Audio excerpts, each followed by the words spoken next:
এবার কোনো সেকশনই নাই, যে যার মতো হাঁটতিছে, পুরুষ মহিলা একসাথে হাঁটতিছে। দেখুন কোনো রুলস রেগুলেশন নাই, মানে কিভাবে যে এবার রথযাত্রা হজবরল হয়েছে এটা আমি আরও সামনে বলবো যে কিভাবে এটা হজবরলটা হয়েছে।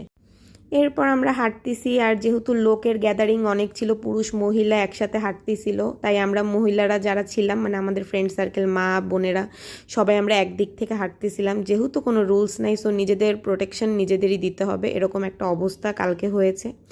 এরপর হাঁটতে হাঁটতে গোপুসোনার আরও ফ্যান ফলোয়ার্সদের সাথে দেখা হয়ে গেল, তারাও গোপুসোনাকে একটু কোলে নিল, ছবি তুললো।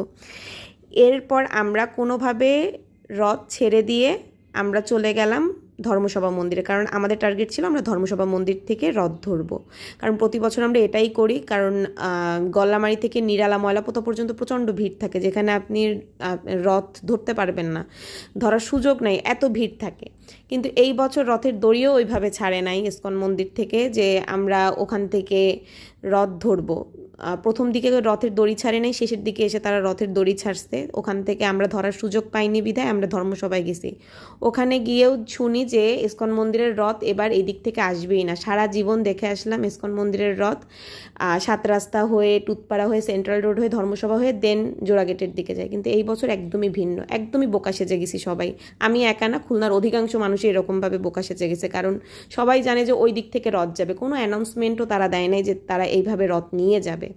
সবাই সন্ধ্যা পর্যন্ত অপেক্ষা করার পর যে যার এলাকা থেকে রথ বের করে ফেলছে, কারণ ওই টাইমে জোড়াগেটে অলরেডি ইসকনের রথ চলে গেছে, যেহেতু সাউথ সেন্ট্রাল রোড বা ওই দিকের কোনো রোডেই আর কি রথ যায়নি। তারপরে আমরা জোড়াগেটের কাছাকাছি এসে ধর্মসভার রথটা ধরতে পারছি, গোবিন্দর কৃপায় ধর্মসভার রথ ধরে ধরে আমরা নিয়ে আসছি, নইলে আমাদের কালকে রথ ধরা হতোই না। তারপরে রথ ধরে নিয়ে আসার পরে আস্তে আস্তে আমরা নৃত্য শুরু করি, গানের সাথে কীর্তন করি। খুলনার অধিকাংশ রথ নামানো হয়েছে এই সন্ধ্যার পরে, কারণ প্রতি বছর যেটা হয় সেটা এই বছর হয়নি। কেন হয়নি, কী জন্য হয়নি সত্যিই জানি না।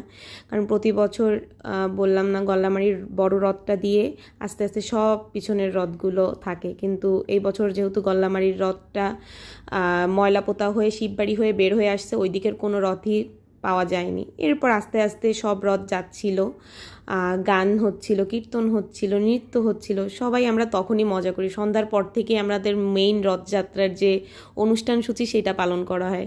এরপর হাঁটছি হাঁটছি, একটার পর একটা দল ঢুকছে, বিভিন্ন মন্দির কমিটি ঢুকছে, তাদের আনন্দ উচ্ছ্বাস দেখছিলাম। এখানে